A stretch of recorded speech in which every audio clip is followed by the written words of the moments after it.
l'écrivain, quand vous lisez quelqu'un comme Maupassant, on lui reposait les mêmes questions. Mais Maupassant avait une excuse, qui était une excuse médicale.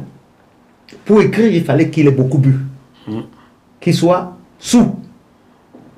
Et il débitait, il débitait, il débitait. Et là, les ponctuations, chapeau. Mais c'est une manière de lui de se vider, pour se refaire, pour se donner une nouvelle virginité, pour aller de l'avant. C'est un peu ce que j'éprouve. Bon. On accepte l'excuse. On va aller, je vais être... On accepte l'explication. L'explication. C'est pas une excuse. Je vais être un tout petit peu long. Après, tu vas réagir là-dessus. Syncrétisme religieux et superstition populaire au Cameroun. Par exemple, la tante protestante, tante Sopo, avait plusieurs relations. Elle avait de nombreuses relations. Oui, beaucoup de relations, de nombreuses relations. Elle faisait venir... Puisqu'elle était le centre du monde. Du monde, en effet. Le monde passait chez elle. Non, elle n'a pas beaucoup d'amants, elle avait beaucoup de elle relations. Elle avait beaucoup de monde qui venait chez elle. Très voilà. bien. On a bien restitué. Chacun pour ses intérêts personnels. On a restitué l'église au centre du village. Tout à fait. Bien.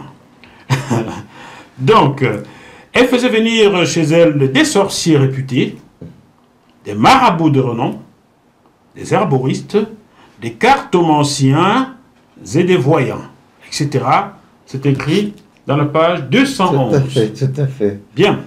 Des hommes et des femmes aussi puissants que le diable. Aïe. Oui. Il y a des humains plus puissants que le diable. Mais parce que je veux poursuivre. cette dualité qui existe entre Dieu et le diable, ils ne pouvont pas la refuser. C'est le yin et le yang, c'est le bien et le mal. Dieu est bon, le diable est mauvais. J'en profite pour donc ça saluer... fait partie de notre société. Ils Tout à fait. Hein? Ils sont pas équivalents. C'est pas grave. Pour ceux qui croient, ils ne sont pas équivalents. Pour ceux qui ont doute, doivent se dire il y a un duel permanent entre les deux. Et nous succombons justement à cette situation. Très bien. Vas-y, je vais poursuivre et j'enchaîne. J'en profite pour saluer le pasteur Jean-Yves Barbosa, avec qui j'ai débattu de cela en émission il y a 3 mois à Montréal. Voilà. Bonjour, pasteur Barbosa. Je poursuis. Chaque sorcier avait une potion magique infaillible. Ça, c'est la page 211, toujours. Bien. On bascule dans le fantastique. Vous y croyez? Vous,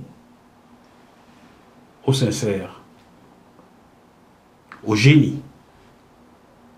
Mami Wata, sirène diabolique, Yaya, l'homme de main du président du Nigeria, et grand sorcier au dragon, crachant le feu sur le mont Cameroun. Le mont Cameroun, c'est le mont le plus élevé de Sphinx, là. C'est le mont le plus haut d'Afrique centrale avec plus de 70 mètres. 70 mètres de hauteur, 4100 même, plus encore craché un temps. Ouais. Donc, avec la neige. Avec la neige aussi. Éternelle. Oui, parce qu'il neige aussi au Cameroun, tu ne le sais pas, il neige en région ouest du Cameroun. Hein. Dis donc, c'est quoi ces histoires de sorcellerie, de tout ça qu'ils... Alors, pour t'apporter un élément de réponse à ton questionnement, oui. Je te citerai cette phrase de l'évêque de Cotonou, Monseigneur Souza, qui disait, on lui a posé une question, comment ça se fait que tous les jours, les églises sont bondées tous les dimanches. Les églises sont bondées. Désormais, tous les jours. Hein, et en semaine, ces mêmes personnes qui vont à l'église, en semaine, elles sont chez les marabouts. On ne peut pas comprendre. Quand on croit en Dieu, on ne peut pas croire aux marabouts. Et Monseigneur Souza, dans sa sagesse légendaire, répondait, ils viennent à l'église le dimanche pour sauver leur âme. Et en semaine, ils vont chez le marabout pour sauver leur corps. Ce qui fait que tous ces gens qui allaient à l'église le dimanche, ils allaient tous chez les marabouts. Mais ils ne voulaient pas que les gens sachent qu'ils fréquentent les marabouts. Parce que c'était presque une honte. Parce que si je crois en Dieu, tu n'as pas besoin de marabout. Et Tante Sopo était de celle-là. De ceux-là. Elle était de ceux-là. Oui, tout à fait. Tante Sopo avait toujours un petit marabout quand elle avait un problème, pour résoudre son problème. Mais il fallait qu'il vienne tard dans la nuit et que personne ne le voie. Et vous parlez à la fois de ce syncrétisme et de cette schizophrénie spirituelle où oui, le week-end c'est ou mosquée ou église pour bien paraître, Ouais. et puis en semaine marabout, sorcier, chaman. Ouais. Ouais. Alors qu'en vérité, ces marabouts, c'était des truands. Je ne dis pas que l'église est pure, Ah, non, bien sûr que non. mais elle a ses qualités comme elle a ses défauts. Ok? Mais un marabout, moi je trouve que c'est quelqu'un qui vend du rêve. Non seulement il vend du Un rêve, peu comme l'église, non? non, l'église a quand même cet avantage de réunir les gens, de leur apprendre la bonne parole. Je crois que la parole, moi je le dis en tant que frère, en tant que quelqu'un qui a été élevé chez les frères du Sacré-Cœur. J'ai été élevé chez les frères du Sacré-Cœur, dont j'étais garçon de messe. L'église, je sais ce que c'est. Quoique mes parents soient des protestants, je suis allé au collège chez les catholiques, je suis devenu catholique parce que je n'avais jamais été baptisé. Et pourquoi je n'ai pas été baptisé? Parce que quand ma maman m'envoyait au catéchisme, j'allais jouer au football. Et elle ne savait pas. Et quand Noël arrivait pour qu'on me baptise, j'étais jamais sur la liste parce que je n'avais jamais été au catéchisme. Mais le catéchisme ou l'église a cet avantage d'être structuré. C'est-à-dire que aucune science n'étant exacte, l'église est structurée. Elle t'apprend, elle a des fondamentaux. C'est très important. Ce qu'on ne retrouve pas chez les marabouts, qui chacun a sa petite recette. Et te vend de l'espoir. Il y en a qui arrivent à supporter cet espoir jusqu'à la rupture. Mais l'église ne te fait pas de promesses. Mais je te fais remarquer que heureux les pauvres, car leur richesse est dans le royaume des cieux. C'est écrit, non? Tout à fait, tout à fait. Tu citais le pasteur Souza du Bénin. C'est bien du Bénin. Exactement. Tu sais combien de Monseigneur, tu sais combien de milliards partent du Bénin pour le Vatican chaque année? j'ai lu quelque chose là-dessus. Tu sais que c'est des milliards. Mais pas le Bénin. Non, je cite d'abord les colonies, françaises. Je reste d'abord sur le Bénin parce que tu as cité le pasteur, l'évêque Souza. Rien que le Bénin, c'est des milliards. Et Philippe, est-ce que tu l'entends? Qui vont au Vatican chaque année. Mais je ne me souviens pas que le Vatican a un jour redistribué cet argent-là dans ces pays d'Afrique dits très pauvres. On va poursuivre ici. C'est notre sujet. Il connaît pas les œuvres justement de la Banque du Vatican, qui sont des œuvres justement de charité. C'est un autre sujet. À destination de l'Afrique. Ça existe en plus. Oui, ça existe bien sûr. Ça existe, c'est très bien. Ça va tellement bien que les enfants en Afrique ne meurent plus de paludisme. Et le Vatican est très très riche. Et prend cet argent là où? En Afrique. Ça c'est aussi une vérité. Le Vatican prend l'argent partout où il se trouve. Non, mais surtout dans les pays pauvres.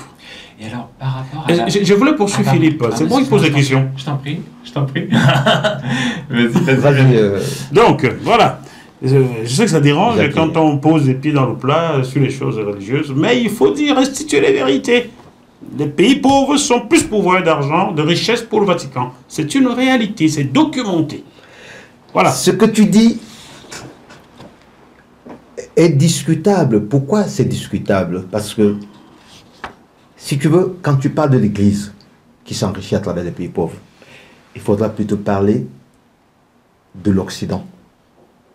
Ce n'est pas l'Église qui s'enrichit seulement. Non, mais ce n'est pas que l'Église, c'est l'Occident. Quand tu achètes un café à 1 centime, à l'état de la graine, et qu'il est vendu 1 euro, ceci est 1 euro. Tu dois te dire que celui qui t'achète ton café est un voleur aussi. D'accord, mais l'Église qui est vertueuse devrait lutter contre cela. Mais elle se remplit aussi les poches. L'Église, c'est une organisation, elle a besoin de vivre aussi. Elle a besoin de vivre. C'est à l'individu de faire ses choix, de dire je suis prêt à partager mes moyens avec telle institution ou avec telle autre institution. Très bien. Rapport au père, visiblement blessé. Ton père, t'a-t-il toujours manqué? Alors, quand je parle d'un père absent dans Petit Bonhomme, je fais référence à ma jeunesse. Je suis le 5e fils d'un homme à qui je dédie ce roman. Mon père, Marcel Lobé Makembe, qui est mort quand je n'avais que 3 ans. Je ne l'ai jamais vu. Je ne sais rien de lui. Et curieusement, personne ne m'en a jamais parlé. Oula. Il fallait se taire, il ne fallait pas en parler. Ma mère s'est remariée 7 ans plus tard et c'est mon beau-père qui m'a élevé. Je dois avouer que c'était un homme formidable parce que j'ai même un petit-fils à moi à qui je lui ai donné comme surnom son nom. Joseph et Djengele. Donc j'ai été élevé comme quelqu'un d'équilibré parce que mon beau-père nous a entourés, 5 enfants que nous étions, comme ses propres enfants, avant de faire 6 autres enfants avec ma mère. Ma mère a eu 11 enfants. Wow. Donc, je n'ai su que j'étais orphelin que quand j'entrais en 6e, parce qu'il fallait remplir ma fiche au certificat d'études. Nom du père, je dis, mais ce nom-ci, c'est pas mon nom. Je connaissais que le nom de mon beau-père. Maman avait mis une espèce de block-out pour que je ne sache pas que je suis orphelin. Parce qu'elle craignait que ça puisse me déséquilibrer. Ouais, disait-on souvent. Ouais. Donc, j'ai vécu avec un père, c'est-à-dire mon beau-père, qui était très tolérant. Je crois qu'il me couvait même, il nous couvait un peu trop. Il aimait sa femme, il aimait les enfants, sa femme, Voilà. point. Si bien que quand nous avons eu ils ont eu leur 2e portée, nous n'avons jamais fait de différence entre eux et nous. Nous étions tous d'un même père. Ce qui fait que même aujourd'hui encore, nous continuons à être comme des enfants d'un même père et d'une même mère. Donc, petit bonhomme a grandi sans son père et il y a une relation entre ce père pêcheur qui partait et s'installait dans les îles et qui ne revenait que quand ça lui plaisait, et un père qui est mort et que je n'avais pas connu et sur qui je n'avais aucune espèce de tableau. Oh, Philippe. C'est lourd ça, hein? Et un bel hommage à ton père, c'est lui, le seul que tu as connu, M. Djangui. Voilà. Joseph Djangui. Voilà. D'ailleurs, je me propose un jour de lui dédier un livre aussi à mon beau-père. Mais, comme j'appartiens à une famille qui est la famille des Lobabedi, il a fallu que j'honore en premier mon père, l'auteur de mes jours. Mais celui qui m'a apporté l'éducation que j'ai aujourd'hui, c'est mon beau-père, que je n'ai d'ailleurs jamais considéré comme mon beau-père. Je l'ai toujours considéré comme mon père. Ton père.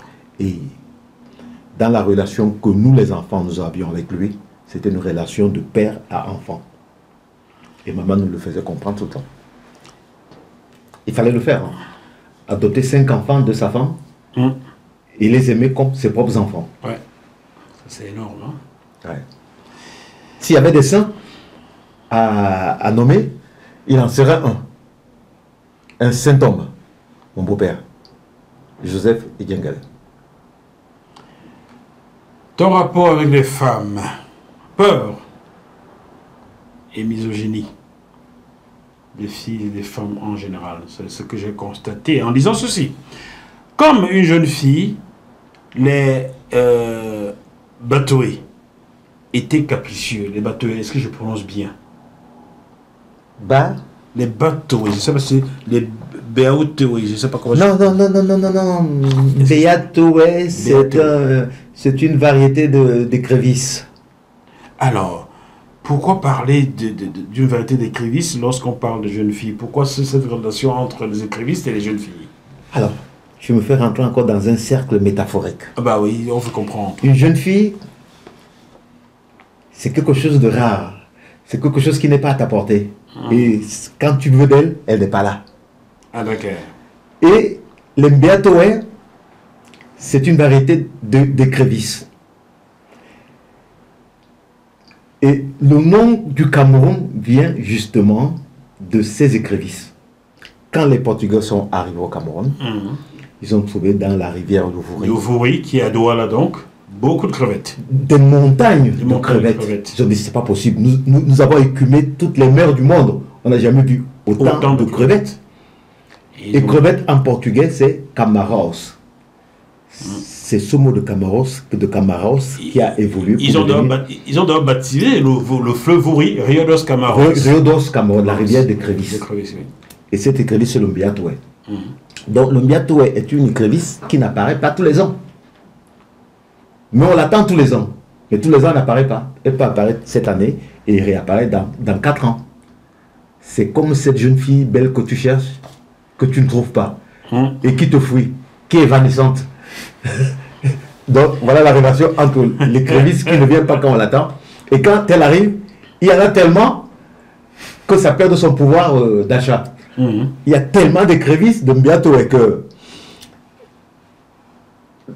on est obligé de les brader, parce qu'il y en a trop. Et comme on n'avait pas de moyens de conservation, on les séchait aussi. On pouvait les sécher. Ça avait toujours bon goût. Alors les Mbiatoé, on en mangeait à toutes les sauces. On les mangeait en les braisant, en les passant à la casserole à l'huile.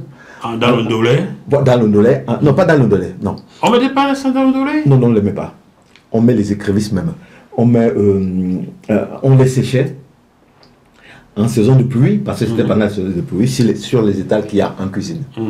Alors, comme le Mbiatoé ne venait pas tous les ans, le Mbiatoé restait un produit désiré, comme la belle-fille est désirée. D'accord, je vois la métaphore maintenant.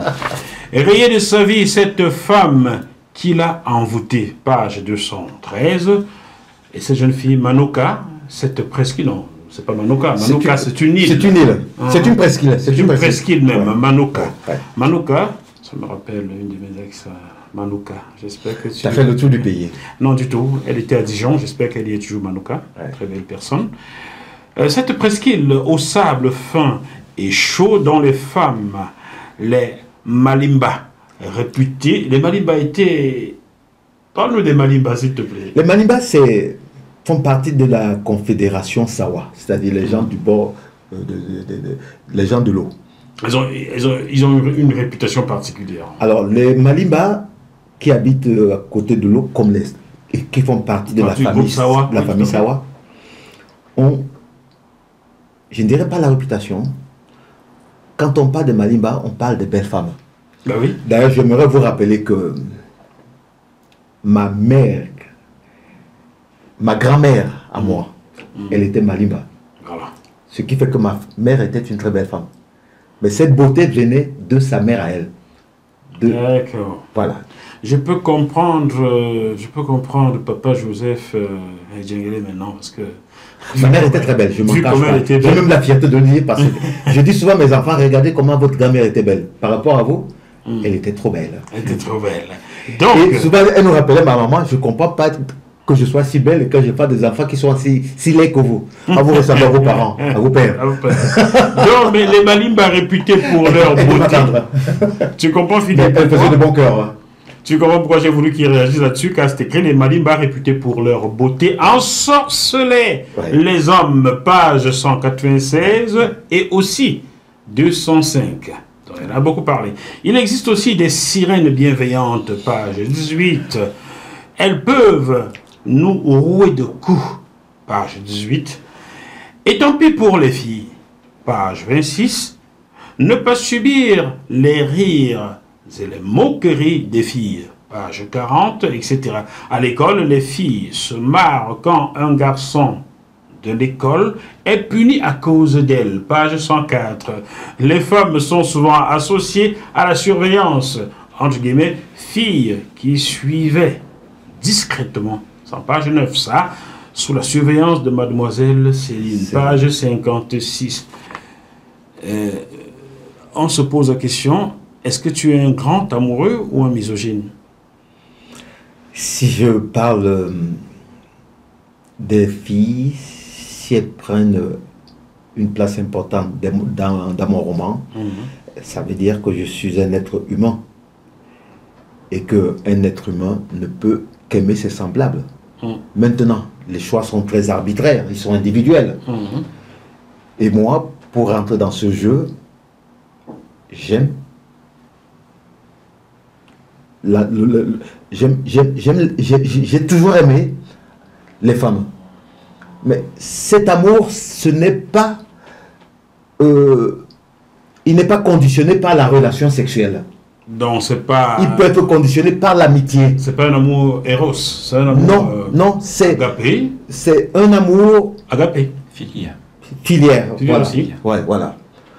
Pourquoi? Parce que depuis l'école primaire, nous avons eu cette chance de vivre dans des écoles mixtes, alors qu'avant, on séparait les garçons et les filles. Moi, j'ai eu cette chance depuis le jardin d'enfants de me retrouver avec des filles et des garçons, mais je les aimais bien, soit par leur nom, soit par leur prénom, soit par leur beauté naturelle, soit par leur petite folie excessive. Par exemple, nous en avions une dans le roman qui n'arrêtait pas de pleurer. Des années plus tard, quand je la revois, je ne vois que la petite fille qui pleure. Mais elle était devenue une grande demoiselle. Je dis, mais est-ce qu'elle se souvient qu'elle nous cassait les pieds à l'école avec ses pleurs? Il suffisait d'un rien, il suffisait d'une contradiction, elle éclatait en pleurs.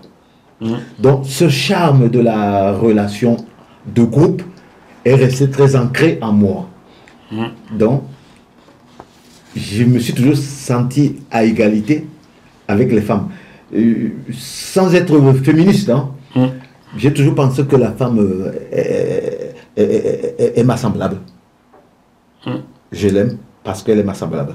Et que je peux partager beaucoup de choses avec elle, bien sûr. Je t'embrasse, Passy. Ne me pose pas de question qui est Passy. Je te dirai pas. C'est pas le rappeur, hein, rien à voir. Non, du tout. Rien à voir. Elle est beaucoup plus belle que Passy le rappeur. Crois-moi. Ce sont les pauses. Ah! Ok. Je n'ai rien dit. Non, rien, j'ai Bon. rien entendu. Qu'est-ce que tu voulais ajouter, Philippe, quelque part, avant que je ne chute sur la fin? Car il faut bien... On ne peut pas tout dire. Hein, pour tout comprendre, achetez ce roman, Petit Bonhomme, dans toutes les librairies de France et de Navarre. Chez Jeff Bezos, comme à la FNAC, Amazon, vous trouverez Petit Bonhomme. Très beau roman de 344 pages, n'est-ce pas, Philippe? Il y a un point, moi, que j'aimerais bien... sur lequel j'aimerais bien revenir, parce que je trouve que c'est quelque chose que j'ai jamais entendu et que j'ai trouvé très nouveau et très beau. Vous avez parlé des personnes âgées et de la condition, du traitement des personnes âgées au Cameroun et puis en particulier en Afrique. Parce qu'il y a un épisode où on voit une personne âgée qui meurt, ou alors qui est complètement descendue plus bas que terre. Je ne sais plus comment il s'appelle, c'est... Le père d'Ikongé. Oui, le père du Congo. Enfin, il y a deux personnes âgées qui sont comme ça, descendues plus bas que terre. Et vous écrivez dans votre roman, toute mort au Cameroun est jugée suspecte.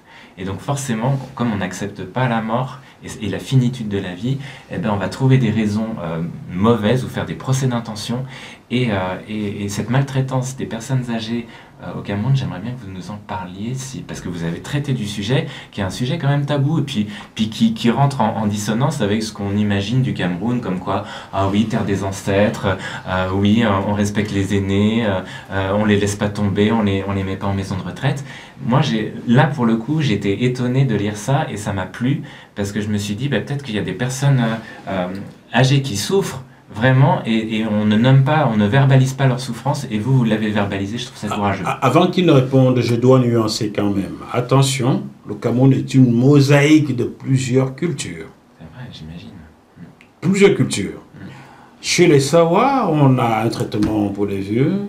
Chez les Bamileke, on a un autre traitement. Chez les Bassa, ainsi de suite.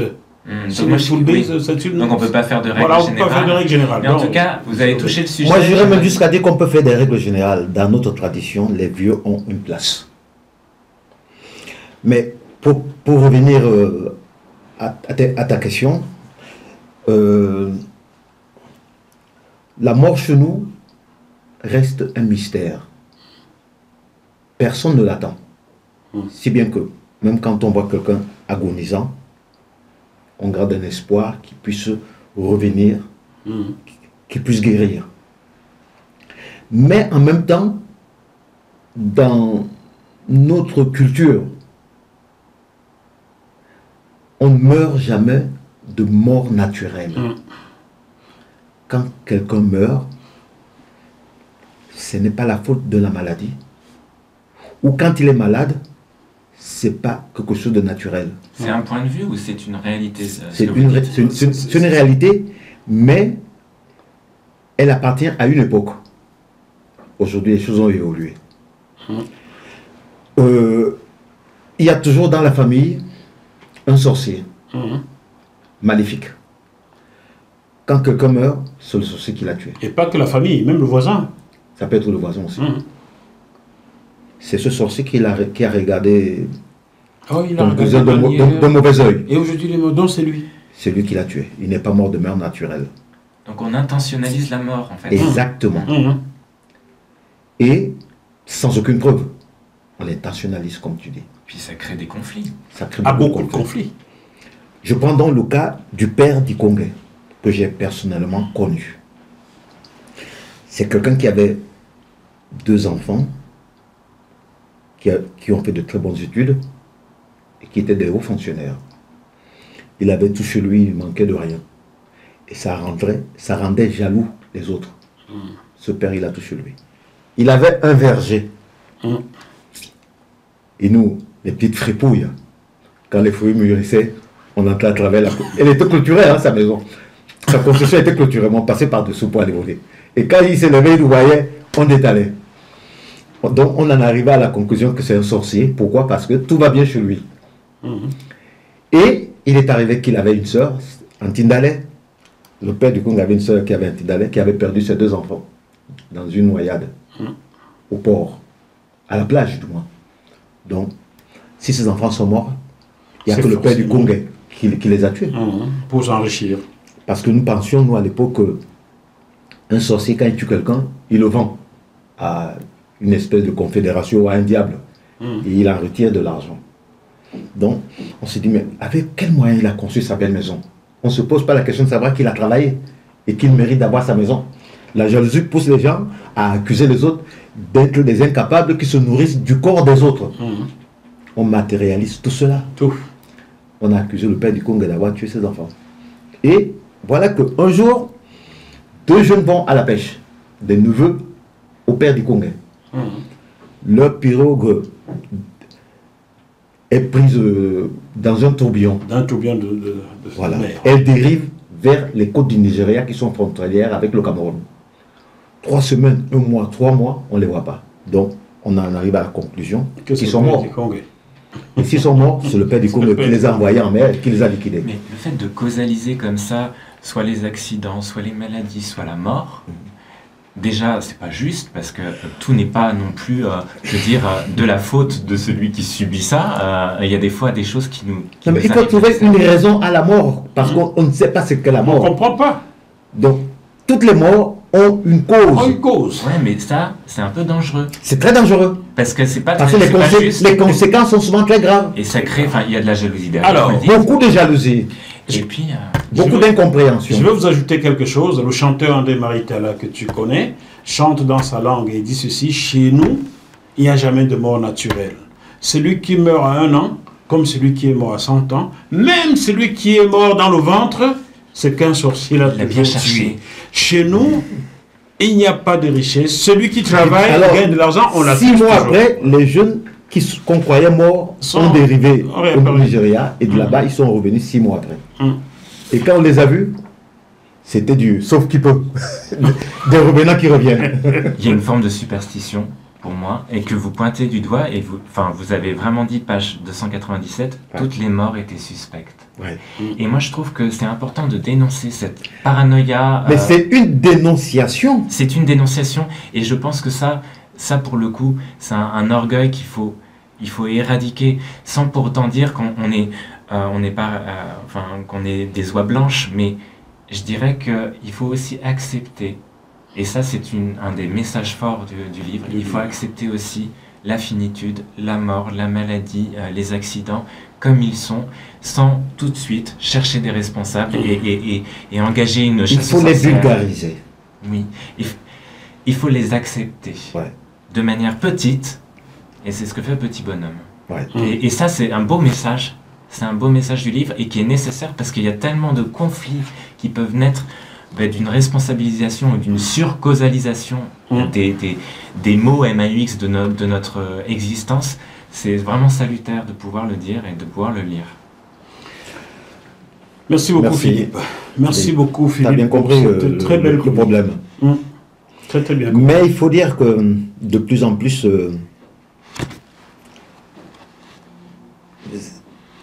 la société évolue, elle s'adapte à la modernité, entre guillemets. Donc cette histoire de sorciers, de moins en moins, on les trouve, parce que les jeunes aujourd'hui, ils ne sont pas inactifs, ils vont à l'école, ils travaillent et tout ça, ils n'ont pas le temps d'être sorciers. Alors que chez nous, le sorcier, c'est parce qu'il y a quelqu'un sur place qui ne bouge jamais, qui regarde les gens passer, entre eux, il les choisit, il dit, tiens, celui-là, j'en ai besoin pour être riche. Alors qu'en vérité, personne n'est en mesure de démontrer cette croyance. Oui, mais le dieu énergie et le dieu électricité, c'est un autre dieu que les génies, mais il existe. Hein. Voilà. Michel Lobé-Tamé, avant Petit Bonhomme, tu avais déjà fait un essai, Cameroun au chevet d'un régime à l'agonie chez l'Harmattan en 2019, et je t'avais déjà reçu ici pour en parler. Cameroun au chevet d'un régime à l'agonie. D'un régime à l'agonie, et ce régime est toujours là, bientôt 100 ans. C'est Jésus, hein? C'est une agonie lente, mais inéluctable. Bon, ça c'était chez l'Harmattan en 2019. Ensuite, un roman, c'était ton premier roman d'ailleurs, Sous le regard de Kédi. Très beau roman, je te le prêterai, je l'ai là. Très très beau. Je l'ai beaucoup aimé. Hein. Moi aussi. On avait travaillé là-dessus, mais si Philippe le veut, on refera une émission sur le regard de Kédi. C'est Philippe qui décidera. Je lui mets un peu la pression. Quand tu l'auras lu, Philippe, si tu veux qu'on fasse une émission dessus, j'aimerais bien. Très bien. Ça, c'était en 2021. Ouais. Ensuite, tu as participé aux ouvrages collectifs Qu'est-ce que l'Afrique? Réflexion sur le continent africain et perspective, toujours en 2021. On a été invité à l'Université royale du Maroc. Très bien. Pour débattre justement de ce thème, qu'est-ce que l'Afrique, ce que nous avons, la perception que nous avons de notre continent, quels sont nos espoirs, quelles sont nos déceptions, comment allons-nous vers l'avenir. C'est l'objet même de ce livre. Est-ce que je peux regarder mon nombril? Tu peux regarder? Je peux regarder mon nombril en disant que c'est un peu moi qui t'ai poussé dans cette affaire-là? Oui, mais c'est grâce à toi que j'ai été mis en relation avec Eugène Baudet, qui est devenu un grand ami, qui est professeur de la chaire de littérature africaine à l'université de Rabat. C'est comme ça que je mets en relation ceux qui ont des choses à se dire. J'aimerais bien dire quelque chose, c'est un intellectuel camerounais et africain qui a une vision, disons, assez forte pour la littérature africaine. Alors, il y a eu hommage au Petit Prince en 2023, édition rencontre des auteurs francophones. Un chef-d'œuvre. C'est le livre qui a été le plus publié après la Bible. Après la Bible. Il faut le faire. J'ai adoré ce travail. Bien. De participer à ce livre collaboratif. Mais il y a aussi Albert Camus. Qui a été mon idole de Mais je n'ai pas fini. Mais j'ai pas fini. On échange de place maintenant. Hommage à Marguerite Yourcenar en 2023, édition rencontre des auteurs francophones. Ensuite, les mémoires d'Adrien. Tu voulais absolument qu'on parle d'Albert, alors je vais te parler de Camus. Hommage à Albert Camus, édition rencontre des auteurs. Je ne sais plus dans quelle année ça. 2024. D'origine espagnole. Albert Camus. Aujourd'hui, maman est morte. J'ai reçu un télégramme de l'asile. Mère décédée, enterrement demain. C'est l'étranger. Cela ne veut rien dire. L'étranger. Puis il a combattu. L'asile de Marengo. Tu as quelque chose. Pour moi, c'est mon idole. Si on me demande ce que je voudrais être, c'est pas Baudelaire avec les fleurs du mal. Moi, mon idole, c'est Camus. Tu as cela. Je parle aussi de quelqu'un d'autres ne parlent pas beaucoup, qui est Nikos Kazantzakis. Que je ne connais pas, il va falloir que je connaisse. Un philosophe contemporain grec, l'auteur de Zorba le grec. Très bien. Albert Camus, tu as cela en commun avec ma fille. Oui. Ma fille adore Albert Camus. Je crois qu'elle doit avoir tout lu de lui. Elle a beaucoup de goût. Le livre... Ça s'appelait Catherine Sintès. D'accord. Combien j'aimais Camus. On revient ici. Espagnol. Le livre de nos mères en 2024, édition rencontre des auteurs. Alors c'est quelque chose que j'ai adoré. Ça, je ne l'ai pas. Tu me l'as pas. Je l'ai pas. Je vais l'acheter pour toi. Le livre de nos mères, on nous a laissé la liberté d'écrire quelque chose sur nos mères.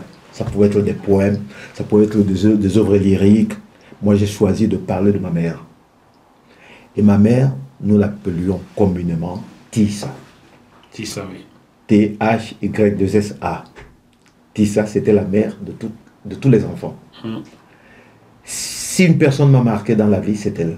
J'évoque toujours avec beaucoup de nostalgie, de tendresse et de sursaut ma mère. Ce qui peut provoquer la jalousie de ma femme ou de mes enfants. Mais je leur dis, c'est une femme non seulement inégalable, mais elle est irremplaçable. J'adore, j'ai adoré et j'adorais toujours ma mère. Je vous fais un petit écart. Un jour, je me promenais à la rue des Écoles à Paris et je vois une femme devant moi, une femme noire qui avance à 10 mètres d'espace. Je regarde, je reconnais les épaules de ma mère. Je me dis, mais c'est qui ça? J'accélère le pas. Histoire vraie. J'accélère le pas, elle accélère le pas. J'accélère le pas, je n'arrive pas à la rattraper. J'avais la chair de poule. Une histoire vraie, hein? J'avais la chair de poule. Et à l'angle de la rue, elle tourne. Quand j'arrive, je tourne. Il y avait une porte cochère fermée. Elle ne pouvait donc pas être rentrée. Mais elle avait disparu. Voilà.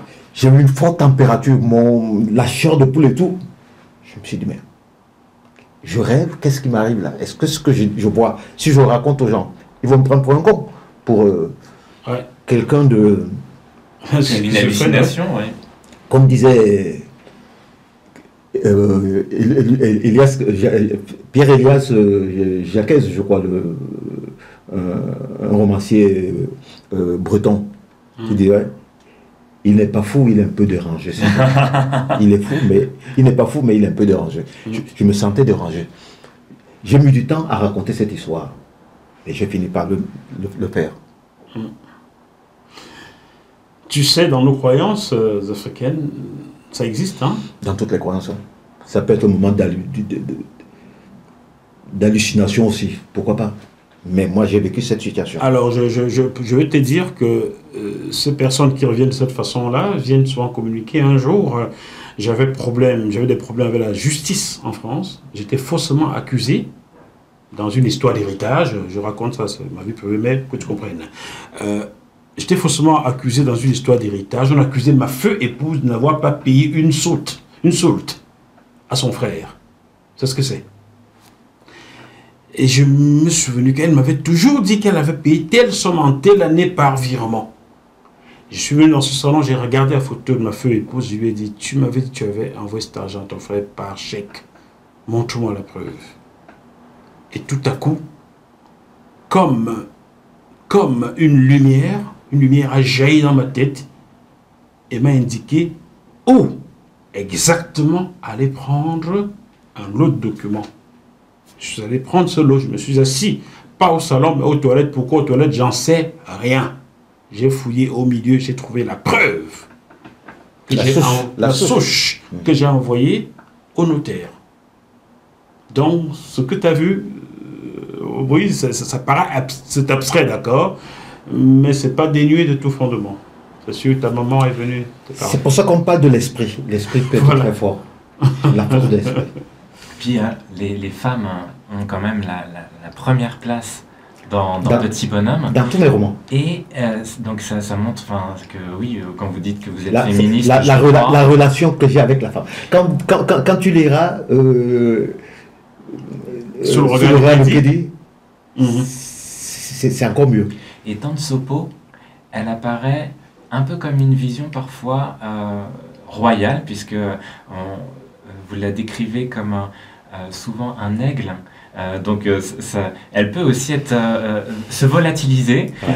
Donc l'épisode là que vous nous racontez, ça peut être aussi tout à fait cette femme aigle qui apparaît, qui disparaît, et elle est souvent, vous dites, juchée sur son perchoir.